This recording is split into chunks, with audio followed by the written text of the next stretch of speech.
नमस्कार दोस्तों, आप सभी का स्वागत है आपके अपने YouTube channel air force exam paper में। दोस्तों, इस वीडियो में हम लोग एयरफोर्स बायो ग्रुप के लिए रागा के प्रैक्टिस सेट को यहाँ पर सॉल्व करेंगे।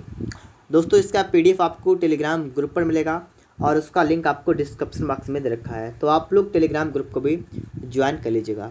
दोस्तों, आपका एयरफोर्स का एग्ज़ाम पोस्टपोन्ड हो गया है और दोस्तों बहुत से बच्चे डिमोटिवेट भी हो गए हैं, ठीक है, कि उनका एग्ज़ाम अभी समय पर नहीं हो पाया है। लेकिन दोस्तों, अब आपको करना क्या है, अब आपको अपनी तैयारी को और भी अच्छी तरीके से करना है, ठीक है। आपको एक मौका मिला है और आपको उस मौके को बिल्कुल भी नहीं छोड़ना है। उस मौके का आप भरपूर फ़ायदा उठाइएगा और अपनी तैयारी को और बेहतर करिएगा। तो दोस्तों, आप लोग तैयारी को लगातार करते रहिएगा ताकि आप एग्ज़ाम में अब की बार पहले से ज़्यादा स्कोर करें।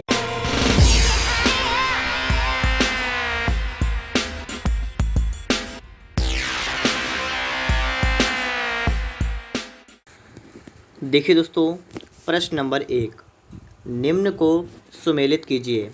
श्वेत क्रांति, हरित क्रांति, नीली क्रांति, पीली क्रांति। और दोस्तों यहाँ पर आपको क्या देखना है कि इसका संबंध किससे है, ठीक है। तो आप लोग यहाँ पर देखिएगा, अगर आपको याद हो जाएगा तो आपके 4 नंबर बिल्कुल पक्के, मतलब क्योंकि दोस्तों यहाँ पर एक ही प्रश्न में आपसे 4 प्रश्न पूछ लिए गए हैं। तो यहाँ पर देखिएगा, सबसे पहले श्वेत क्रांति की अगर हम बात करेंगे तो श्वेत क्रांति अगर आपने पढ़ा है तो आपको पता होगा कि श्वेत क्रांति होती है ये दुग्ध उत्पादन से संबंधित होती है, ठीक है, दुग्ध उत्पादन से। और दुग्ध की बात करेंगे तो इसका संबंध किससे आएगा, डेयरी से। तो ए वाले का आपका पहला क्या होगा, पहला होगा आपका 4 वाला। फिर देखिए हरित क्रांति, हरित क्रांति किससे संबंधित है, खाद्य उत्पादन से है, ठीक है, खाद्य उत्पादन से। तो दूसरे की जगह 3 वाला। तीसरे की बात करेंगे नीली क्रांति, और नीली क्रांति की अगर दोस्तों यहाँ पर बात कर लें हम लोग तो इसका किससे है, तो नीली क्रांति वाला दोस्तों यहाँ पर आएगा तो मत्स्य, ठीक है, मत्स्य वाला है नीली, तो दूसरा यहाँ पर आएगा इसके बाद में। और फिर दोस्तों आप देखेंगे पीली क्रांति, तो आप रेशम उत्पादन। दोस्तों आप इन चारों को याद कर लीजिएगा, तो 4 3 2 1 वाला कौन सा है, ऑप्शन नंबर बी वाला है, ठीक है। तो यहाँ पर दोस्तों आपका बी वाला बन जाएगा। कितना बनेगा, 4 3 2 1 आपका यहाँ पर दोस्तों बिल्कुल ही राइट आंसर होगा। और आप लोग बहुत ही अच्छी तरीके से यहाँ पर समझ भी गए होंगे और उम्मीद करता हूँ आपने इसको याद भी कर लिया होगा। अगर आपके एग्ज़ाम में आता है तो इसको आप लोग यहाँ पर आसानी से कर पाएंगे। और दोस्तों अगर आपको इसकी पीडीएफ चाहिए, दोस्तों इसकी पीडीएफ आपको मिलेगी टेलीग्राम पर, तो आप लोग टेलीग्राम चैनल को भी ज्वाइन कर लीजिएगा और वहाँ पर आपको इसकी पीडीएफ मिलेगी, ठीक है। यहाँ पर दोस्तों इसके बाद देखिएगा आप लोग, दूसरा नंबर क्या कह रहा है, आपसे कह रहा है कि किस तारीख को तेलंगाना की स्थापना 29वें भारत संघ राज्य के रूप में हुई थी। तो आपसे पूछा गया है कि तेलंगाना की स्थापना 29वां राज्य बना था जब, तो ये कब हुई थी। तो ये तो आपको ध्यान होगा कि 2014 में हुई थी, लेकिन यहाँ पर तो आपको सबका ही 2014 ही दे रखा है। तो अब आपको देखना है डेट, कौन सी डेट है। तो डेट कौन सी थी, 2 जून, ठीक है। तो 2 जून दोस्तों आपका यहाँ पर बिल्कुल ही राइट आंसर होगा, ठीक है।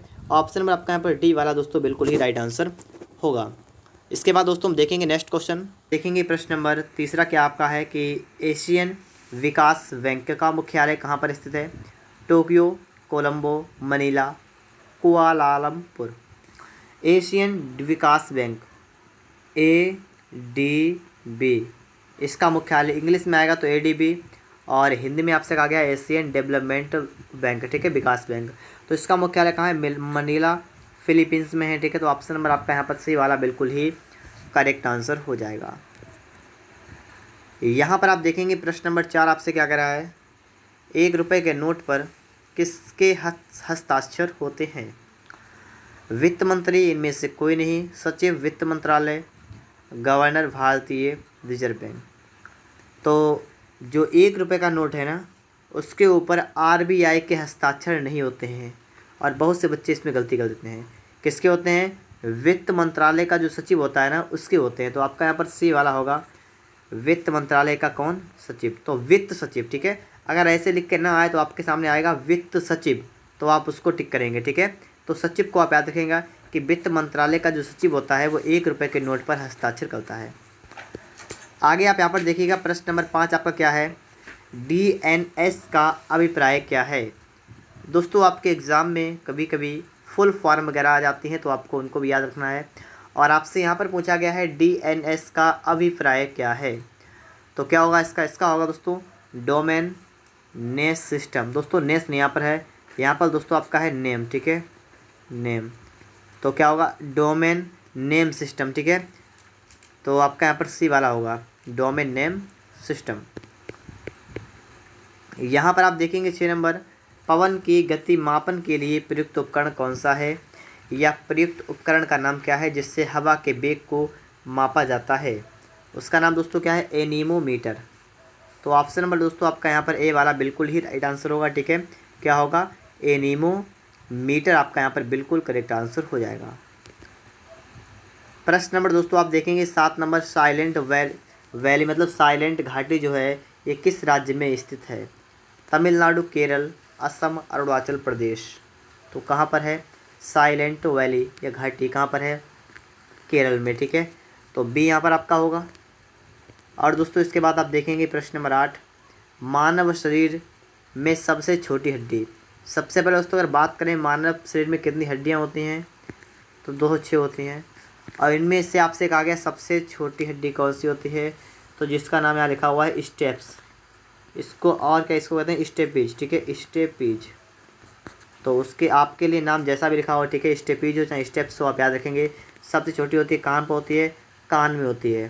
ठीक है, और सबसे बड़ी हड्डी कौन सी होती है, तो जांघ की हड्डी होती है, उसका नाम क्या होता है, फीमर। तो आप इसको भी याद रखेंगे। आगे दोस्तों आप इसके बाद देखेंगे प्रश्न नंबर 9 आपके सामने यहाँ पर आ चुका है। कह रहा है 1/1 + tan square theta plus 1/1 + cot square theta बराबर क्या होगा। अगर आप लोगों ने सूत्र वगैरह पढ़े हैं त्रिकोणमिति के तो आप लोग इस सवाल को लगा लेंगे, और अगर दोस्तों आपने सूत्र नहीं पढ़ेंगे तो आपसे ये सवाल नहीं लगेगा। तो इसके लिए आपको त्रिकोणमिति के लिए पहले तो आपका बेसिक बिल्कुल ठीक होना चाहिए। देखिए 1/1 + tan स्क्वायर थीटा क्या होता है, आपका होता है सेक स्क्वायर थीटा। इसी तरह दोस्तों यहाँ पर क्या होता है 1/1 + cot स्क्वायर थीटा क्या होता है, कॉसेक, क्या होता है, कॉसेक स्क्वायर थीटा। ये ऊपर जाएगा आपका क्या बनेगा, ये आपका बनेगा क्या बनेगा, सेक का उल्टा हो जाएगा, क्या हो जाएगा, कॉस स्क्वायर थीटा, क्या, कॉस स्क्वायर थीटा। ये आपका क्या बनेगा, आपका बनेगा प्लस साइन स्क्वायर थीटा। और ये क्या होता है, ये आपका बराबर होता है 1 के। ठीक है, तो 1 वाला आपका बनेगा, ऑप्शन नंबर आपका यहाँ पर डी वाला बनेगा। ठीक है, क्या होगा, 1। तो आप लोग यहाँ पर भी समझ गए होंगे, इसका राइट आंसर क्या होगा, 1। यहाँ पर आप देखेंगे प्रश्न नंबर आपके लिए आ चुका है 10 नंबर, 105 मीटर और 90 मीटर लंबी 2 रेलगाड़ियाँ समानांतर ट्रैक पर विपरीत दिशा में क्रमशः 45 किलोमीटर प्रति घंटा और 72 किलोमीटर प्रति घंटा की गति से चल रही हैं। उन्हें एक दूसरे को पार करने में कितना समय लगेगा। देखिए जितना बड़ा सवाल है, ठीक है, पढ़ने में जितना लगेगा उतने से कम टाइम आपको सवाल लगाने में लगेगा, अगर आपने इस टाइप के सवालों को पढ़ा है तो। जैसे यहाँ पर आपसे कह रहा है कि 2 रेलगाड़ियाँ हैं, विपरीत दिशा में आ रही हैं, इस प्रकार से आ रही हैं। ठीक है, और आपको लंबाई दे रखी है उनकी है 105 मीटर 90 मीटर, और आपको इनकी चाल दे रखी है, और आपसे कहा समय, और समय आया है सेकंड में। कोई समस्या वाली बात नहीं है। देखिएगा समय होता क्या है, समय होता है दूरी बटे चाल। दूरी कितनी होगी, ठीक है, दूरी की बात करते हैं तो देखिए चाहे रेलगाड़ी हो चाहे पुल वगैरह हो, ठीक है, अगर लंबाई की बात करते हैं, दूरी की बात करते हैं, दोनों की लंबाइयों को जोड़ते हैं। जोड़ने का मतलब 105 आपका ये 90, ये तो आपका बनेगा 195, ये तो आपकी दूरी होगी इतने मीटर। समय की मतलब चाल की बात करेंगे, चाल तो चाल विपरीत दिशा में है, और आपको चाल यहाँ पर ये देखा है 72 किलोमीटर और 45। तो विपरीत हम चाल में जोड़ बताते हैं, जोड़िएगा इसको, तो 5 और 2 7 हुआ यहाँ पर, और 7 4 11 117 यहाँ पर हुआ। अब दोस्तों इसके साथ आपको काम करना पड़ेगा। ये दोस्तों आपका है किलोमीटर प्रति घंटा में, और आपका आंसर आ रहा है सेकंड में। तो आपको क्या करना पड़ेगा, आपको इसको चेंज करना पड़ेगा सेकंड में। तो आप इसमें 5/18 से गुणा करेंगे तो 5/18। लेकिन दोस्तों बटा 18 आपका जाएगा ऊपर, तो आप क्या करेंगे, इसको यहाँ से हटा के यहाँ लिखेंगे गुणा 18। ठीक है दोस्तों, अब आप इसको हल करिएगा। ठीक है, 13 नेमा 117। ठीक है, यहाँ पर देखिए 13 अपना 65 55 आ गया, मतलब कितना आ गया, 15 आ गया। ठीक है, 9 1 9 9 दूना 18, 5 1 5 5 3 15 और 3 दूना कितना हुआ 6। तो 6 सेकेंड आपको यहाँ पर लगेगा। और ऑप्शन की दोस्तों यहाँ पर अगर हम बात कर लेते हैं तो आपका यहाँ पर बी वाला बनेगा। ठीक है, 6 सेकेंड। तो देखिए दोस्तों आपने समझ लिया होगा यहाँ पर। ठीक है, सवाल देखिए कितना छोटा लग गया है और पढ़ने में कितना बड़ा लगता है। तो ऐसा ही दोस्तों होता है, कोई कोई सवाल देखने में बड़ा लगता है लेकिन छोटा होता है। ठीक है, आगे दोस्तों आप यहाँ पर देखेंगे प्रश्न नंबर 11। इस सवाल को दोस्तों आप यहाँ पर देखेंगे। ठीक है, आपके लिए पाइप टंकी से सवाल आ चुका है। एक पंप एक टैंक को 2 घंटे में भर सकता है। टैंक में एक लीक होने के कारण टैंक भरने में 2 से ही 1/3 घंटे का समय लगता है। लीक भरे टैंक को कितने समय में खाली कर सकता है। सबसे पहले मान लीजिए आपके पास एक पंप था, मान लीजिए आपका ए पंप था, ठीक है। ये क्या कर सकता है, ये 2 घंटे में किसी टंकी को भर सकता है, ठीक है। एक टैंक में एक लीक होने के कारण टैंक 2 सही 1/3 घंटे बढ़ता है। अब मान लीजिए ए प्लस बी, ए तो भरता है लेकिन बी जो है लीकेज है, और लीक के कारण क्या होता है, इसको भरने में कितना लगता है, 3 दूना 6 7/3 घंटे लगते हैं इसको भरने में। बी वाला क्या है, बी वाला नल को लीकेज मतलब खाली करता है। लेकिन आप सोच रहे हो कि मैंने यहीं पर लिख लिया, कोई समस्या वाली बात नहीं होगी, ठीक है। मैं भी आपको समझा दूंगा। सबसे पहले दोस्तों क्या करना पड़ेगा, आपको इनका निकालना है एलसीएम, किसका, इसका आपको 2 का और 7 का निकालना है सिर्फ, ठीक है। तो 2 और 7 का कितना आएगा, इसका तो आपका आएगा 14, 2 7 14। और देखिए यहाँ पर 7 का पारा पड़ेगा 14 है, तो 7 दूना 14, जितनी बार जाए उसकी गुणा हम बटे में कर देते हैं, तो आपका कितना यहाँ पर आ गया 6, ठीक है। इतनी बात क्लियर हुई। अब यहाँ पर आपको एक थोड़ी सी बात समझनी है। बात ये है कि अगर मैं दोस्तों यहाँ बात करूँ कि ये वर्क होता है, ठीक है, क्या होता है ये आपका होता है वर्क। और वर्क मतलब अगर इसको टंकी के बारे में बात करें दोस्तों, क्या होता है, ये होता है टंकी की क्षमता, ये होता है टंकी की क्षमता। और दोस्तों यहाँ पर हम बात करें कि नल ए की क्षमता जो इफ़िशेंसी वो कितनी मतलब कितनी 7 है, और मिलाकर कितनी है 6 इफ़िशेंसी। और दोस्तों यहाँ पर देखिए, आपने यहाँ पर देखा है कि ए की इफ़िशेंसी कितनी है, तो 7 है, और बी की कितनी है, तो आप एक चीज़ देख पा रहे हैं, मिलाकर है 6 और वैसे है 7, तो एक कम हो रही है ना। सिंपल सी बात है, 7 से 6 हो गई, एक कम हो रही है, तो जो एक कम हुई है ना वो बी की कम हुई है। मतलब बी एक लीकेज है। लीकेज का मतलब होता है किसी चीज़ को खाली करने वाला, ठीक है। तो खाली करने वाला है, तो आपका क्या होगा, यहाँ पर आपका हो जाएगा -1, यही आपका क्या होगा, बी वाला होगा, ठीक है। बी मतलब -1 इसकी क्षमता हो जाएगी। आपसे कहा लीक भरे टैंक को कितने से खाली कर सकता है। जो लीकेज है ना, ये भरे हुए टैंक को कितनी देर में खाली कर देगा। आपसे पूछा गया समय क्या होगा, वर्क अपान इफ़िशेंसी होता है। वर्क तो आपका 14 हो गया, इफ़िशेंसी आपकी -1, मतलब 14 के बटे में 1 करेंगे, आपका आएगा 14 घंटा। तो यहाँ पर क्या बना आपका कि टैंक लीक जो है वो भरे टैंक को 14 घंटे में खाली कर देगा, ठीक है। आगे देखिए, इसके बाद में 11 के बाद में आप देखेंगे यहाँ पर 12 नंबर, इसको भी आप लोग देख लीजिएगा। 100 विद्यार्थियों में से 50 अंग्रेजी में, 30 गणित में फ़ेल हैं। यदि 12 विद्यार्थी अंग्रेजी और गणित दोनों में फ़ेल हैं तो दोनों विषयों में पास हुए विद्यार्थियों की संख्या कितनी है। देखिए 100 विद्यार्थी में से क्या हुआ, 50 अंग्रेजी में, 30 गणित में फ़ेल हो गए। और कह रहा है कि यदि 12 विद्यार्थी अंग्रेजी गणित दोनों में फ़ेल हो गए, मतलब पूरी कहानी जो चल रही है वो फेल में ही चल रही है। तो सवाल बिल्कुल सिंपल हो गया। कैसे सी बात, देखिए यहाँ पर इस प्रकार से आप कह लेंगे पहले। और जो दोनों में फेल हुए हैं ना, उनको आप रखेंगे बीच में। जैसे 12 विद्यार्थी दोनों में हुए, ठीक है, कॉमन हुआ है। तो कह रहा है 50 अंग्रेजी में, एक तरफ इंग्लिश एक तरफ मैथ। इंग्लिश में कितने, 50, तो 50 में से 12 हटाइए तो मतलब 38 बचे इंग्लिश वाले, ठीक है। इस प्रकार से वो 50 हो गया टोटल, ठीक है। और मैथ में कितने, गणित में 30, 30 में 12 ये हो गए तो 18 यहाँ बचेंगे, ये हैं। और ये टोटल कितने फेल है, तो फेल कितने हैं, इनको जोड़िएगा, कितना होगा आपका 8 2 10 8 18 का 8 हाथ से लगा 1 1 2 1 3 3 6, 68 विद्यार्थी ऐसे हैं जो तीनों विषयों मतलब जो मिलाकर फेल हैं, ठीक है। कुल मिलाकर फेल 68 हुए। आपसे कहा विषयों में पास हुए विद्यार्थियों की संख्या कितनी है।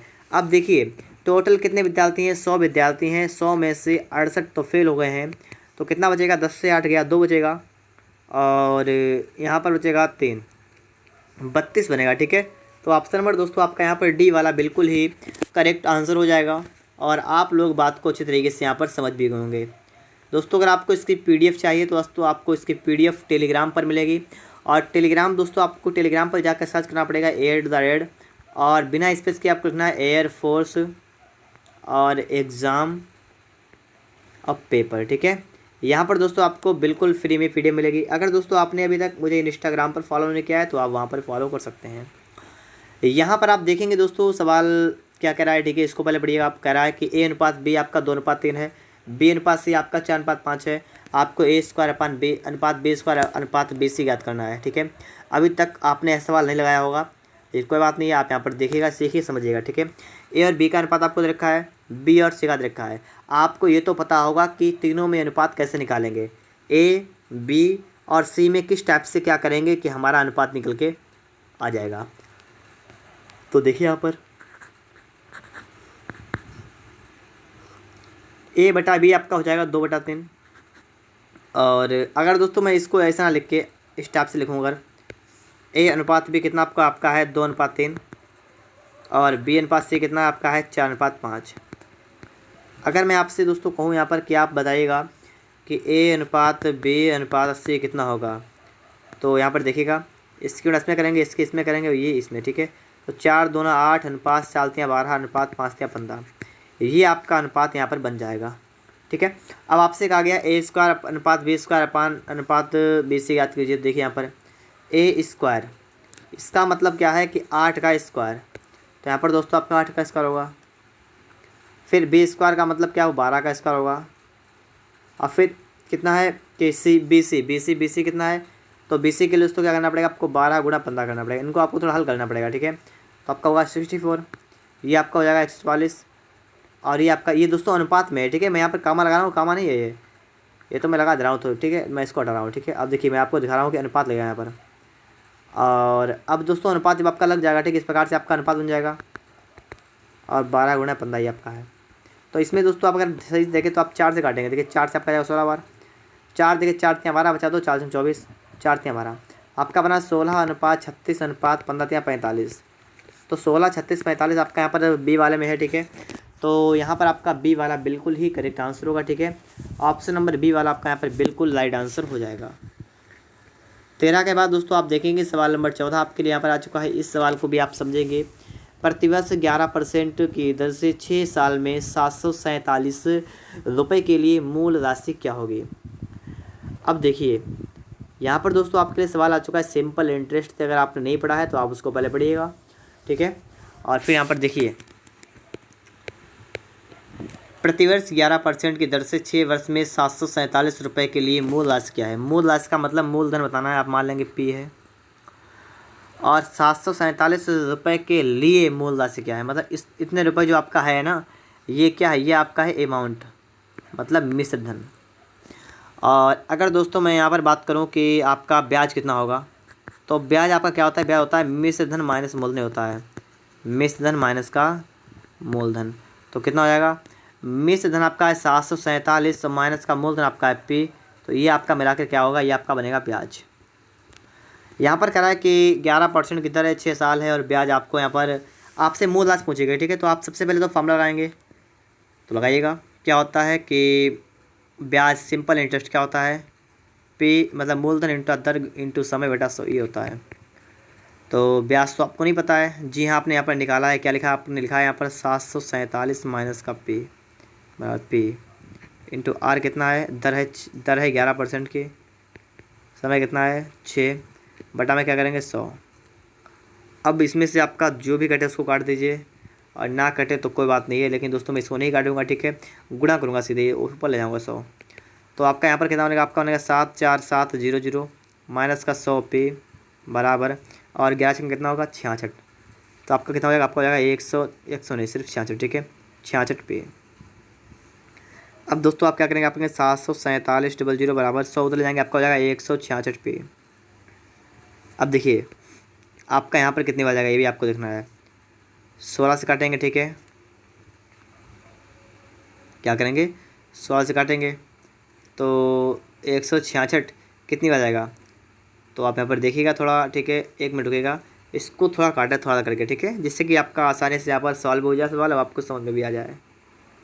तो इसके लिए मैं दोस्तों क्या करना पड़ेगा, देखिएगा आप इसको किससे काटेंगे, 2 से काटें, ठीक है, 2 से का कितना आ जाएगा, आपका आएगा 2 से 2 8 16 2 3 6।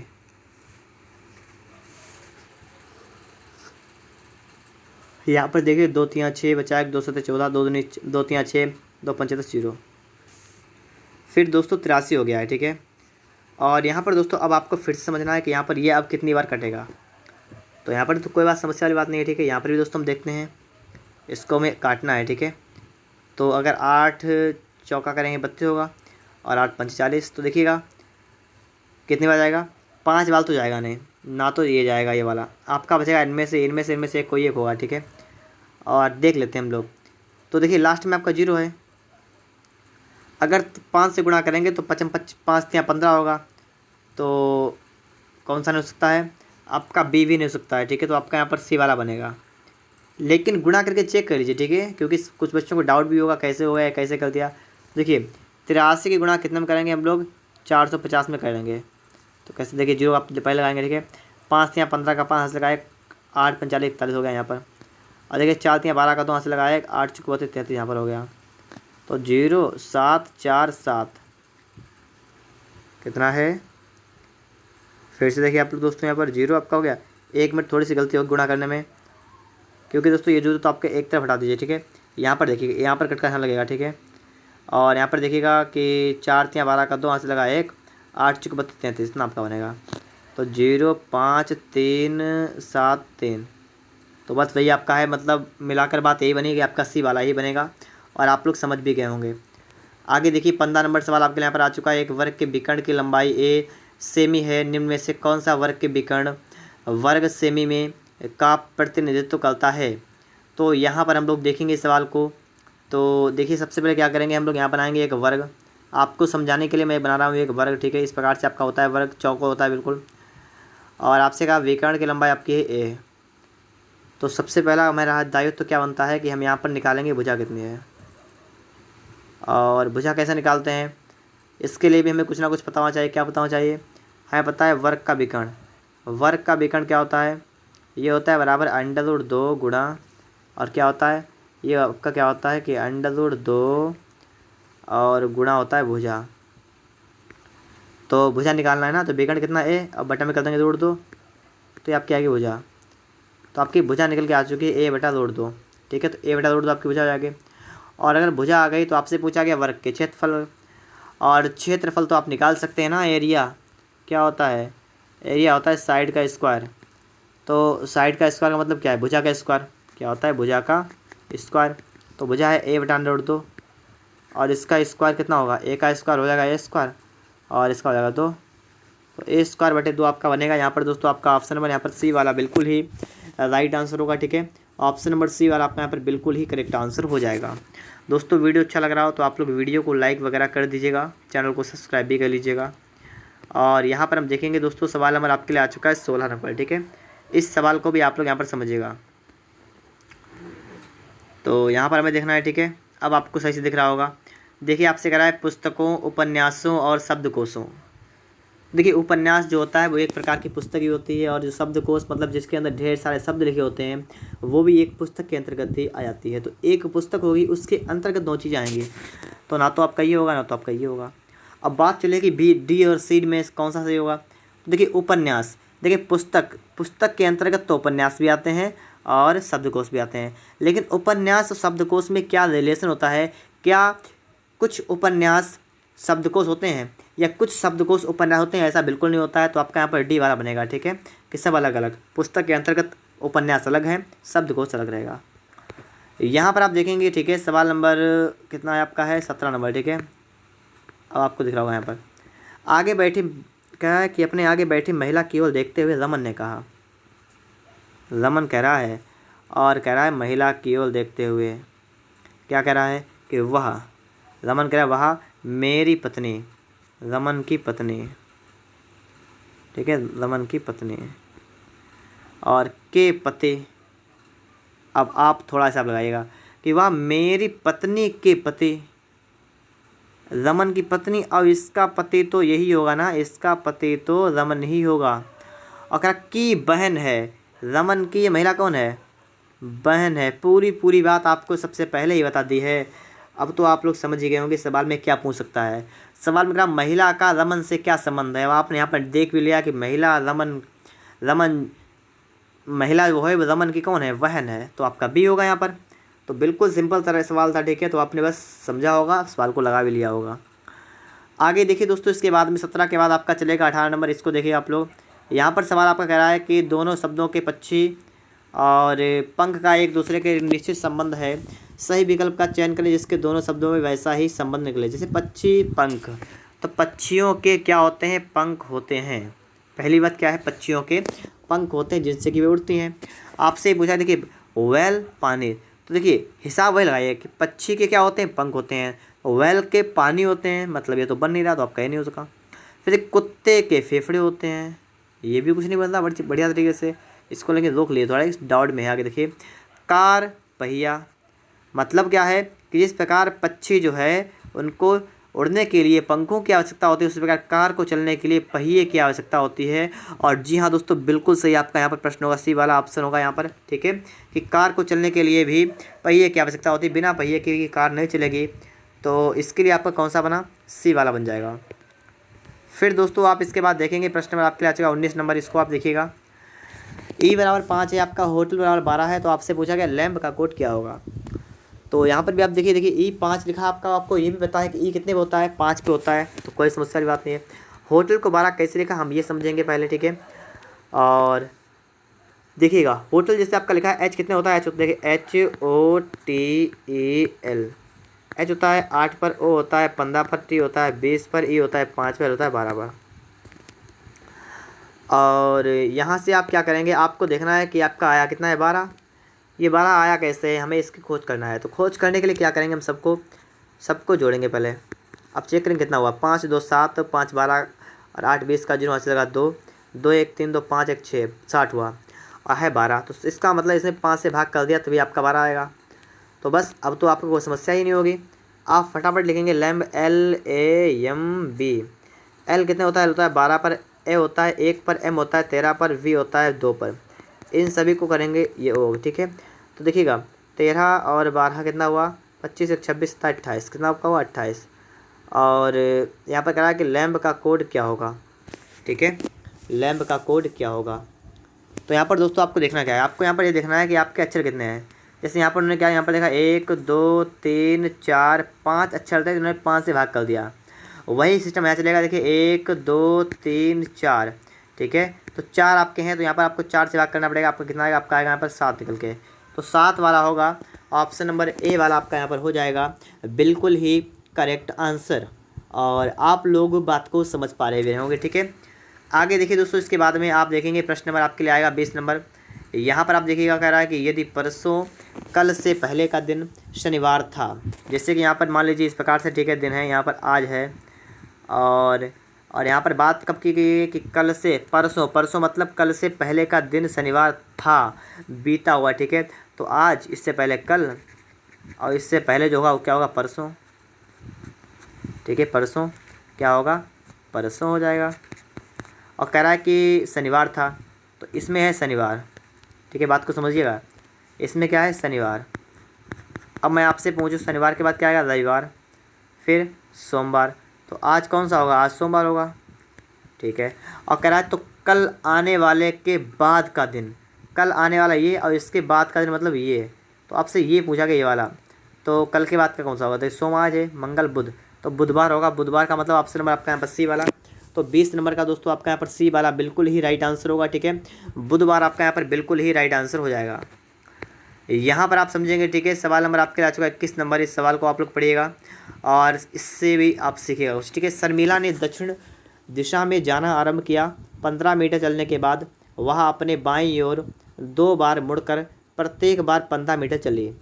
अपने प्रारंभिक स्थान से अब तक वह कितनी दूर और किस दिशा में है। देखिएगा सबसे पहले क्या कहा गया कि शर्मिला ने दक्षिण दिशा में जाना शुरू किया। दक्षिण का मतलब नीचे की ओर जाना शुरू हो गया, ठीक है। अब 15 मीटर चलने के बाद, जब 15 चले गए उसके बाद क्या हुआ, वह अपने बाईं ओर मुड़कर, बाईं ओर का मतलब क्या होता है, बाईं ओर का मतलब होता है, ठीक, इस साइड में मुड़ेगा, ठीक है।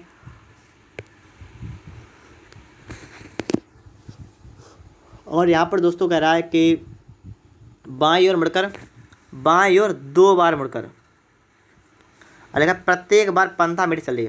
पहले मुड़ी 15 चली, फिर बाएं मुड़ी, फिर 15 चली। अब आपसे कहा अपने प्रारंभिक स्थान से वह कितनी दूरी पर किस दिशा में है, तो कहाँ पर है, तो पहली बात तो यहाँ पर इस साइड में है, और कितनी दूरी है, 15 यहाँ पर भी है, तो 15 मीटर की दूरी है। और है किस साइड में, पूरब की साइड में है। तो 21 नंबर का आपका क्या होगा, ए वाला होगा, ठीक है। क्या होगा, 15 मीटर पूरब का। तो आपका ऑप्शन नंबर यहाँ पर ए वाला बिल्कुल राइट आंसर हो जाएगा। यहाँ पर देखिए दोस्तों, आपके लिए सवाल बिल्कुल सिंपल वाला आ गया है, तो इस सवाल को तो आप स्वयं लगाएंगे, तो इसको मैं यहाँ से हटा रहा हूँ। यहाँ पर देखिए दोस्तों, मैंने आपको ये भी सिखाया है कि किस प्रकार से आप लोग घड़ी की सुई के बीच का कोण निकालते हैं। और अगर आपको नहीं पता है तो आप यहाँ पर भी सीख लीजिएगा क्या होता है थीटा, क्या होता है 11/2m - 30h होता है। तो 11/2m का मतलब होता है मिनट कितना है, 30 माइनस का 30 गुणा h कितना है, घंटा 9। तो इसको आपको हल करना है। देखिएगा 2 1 2 आपका जाएगा 15 बार, तो 15 11 कितना आएगा, 165 माइनस का 9 होते हैं 27। कितना बचेगा आपका, 10 से 5 गया 5 और यहाँ पर 6 जीरो और 105, ठीक है 105 बचा यहाँ पर। और 105 आपका सी वाले में है तो आपका बिल्कुल सही है दोस्तों, ऑप्शन नंबर आपका यहाँ पर सी वाला होगा। 105 डिग्री कितने अंश का कोण होगा, 105 डिग्री का। आगे दोस्तों यहाँ पर आप देखेंगे, ठीक है सवाल नंबर 24 यहाँ पर आ चुका है। और दोस्तों ऐसे सवालों में आपको समझना है कि लॉजिक कौन सा यहाँ पर लगा हुआ है। लॉजिक को अगर दोस्तों आप समझ गए तो समझ लीजिए आपके लिए रीजनिंग वाले सवाल तो बिल्कुल आसान हो जाएंगे। अगर आप लॉजिक को नहीं समझ रहे हैं तो आपके लिए सवाल जो है थोड़ा मुश्किल होंगे। जैसे यहाँ पर आपको लिखा हुआ है कि 3 5 4 2 और यहाँ पर लगा 26 कैसे आया होगा, खुद से थोड़ा सोचिए दोस्तों। यहाँ पर अगर हम यहाँ पर 3 और 2 की गुणा कर दें, 3 गुणा 2 कितना होगा 6। और अगर हम यहाँ पर 5 की और 4 कर दें तो 5 गुणा 6, 5 गुणा 4, 5 गुणा 4 कितना आपका होगा 20। और अगर मैं आपसे एक बात कहूँ कि इनको जो जोड़िएगा कितना होगा आपका, तो आप खुद कराएंगे हमें यहाँ पर कि ये जो आपका हो रहा है ना, ये कितना हो रहा है 26 हो रहा है। और जो कि आपको यहाँ पर दे रखा है वही का आप यहाँ पर करिएगा। जैसे आपको क्या करना है, आपको यहाँ पर आमने सामने के 4 3 पकड़ने हैं तो 4 3 कितना होता है 12 और 6 पंचे होता है 23, जोड़िए कितना हुआ 42, बिल्कुल सही है। तो बस इसी प्रकार आप आगे यहाँ पर देखिएगा, ठीक है देखिए 4 और 5 गुणा करेंगे कितना आपका होगा 20 और 6 7 कितना होगा 42। और जब आप इसको जोड़ेंगे कितना आपका होगा 62। तो 62 वाला दोस्तों आपका यहाँ पर राइट आंसर होगा, ठीक है। और ऑप्शन के दोस्तों यहाँ बात करेंगे, आपका यहाँ पर सी वाला बिल्कुल राइट आंसर होगा, ठीक है 62 आपका यहाँ पर बिल्कुल ही करेक्ट आंसर हो जाएगा।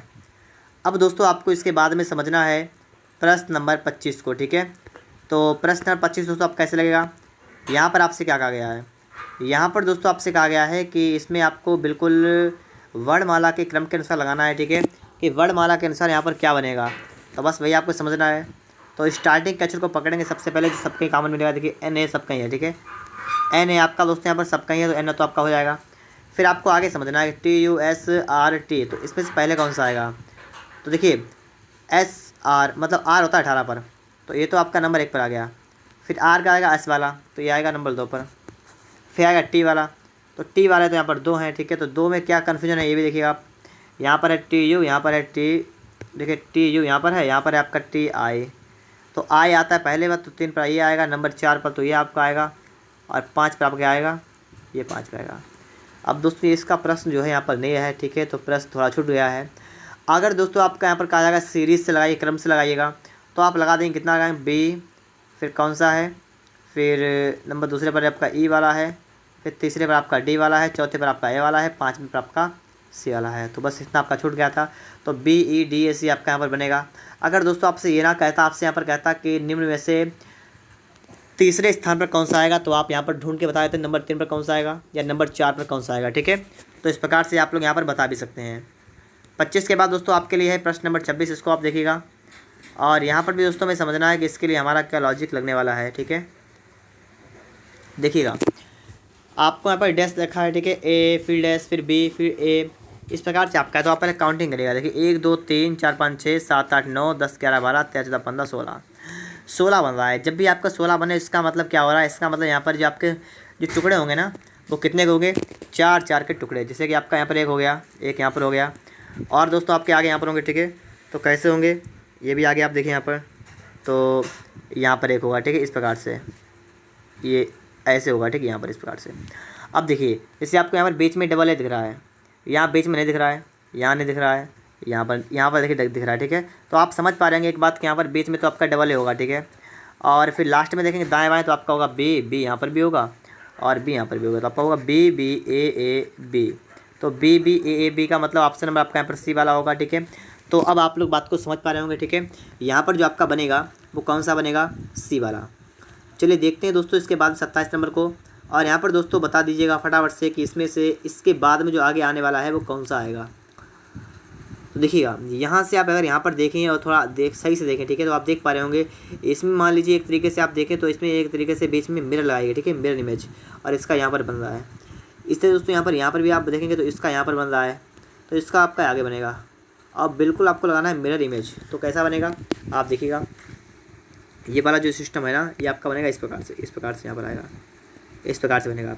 इस प्रकार से कहाँ देखा तो आपको यहाँ पर सिर्फ है और कहीं नहीं है, तो आपका यहाँ पर तो यही सही होगा, ठीक है, यही सही होगा ना, कटाने का नहीं, यही सही होगा, ठीक है, और सब बेकार हो गए। तो आपका यहाँ पर डी वाला हो गया, समझ भी गए होंगे आप लोग। यहाँ पर देखिएगा फटाफट से, और इसका आंसर आप लोग बताएंगे हमें कमेंट बॉक्स में। तो फटाफट से आप लोग बताइएगा इसका आंसर में कमेंट बॉक्स में, ठीक है, क्या होगा इसका आंसर। यहाँ पर भी देखिए आप लोग, इसमें आपको तो बताना विषम कौन सा है, विषम, विषम का मतलब जो इससे भिन्न हो।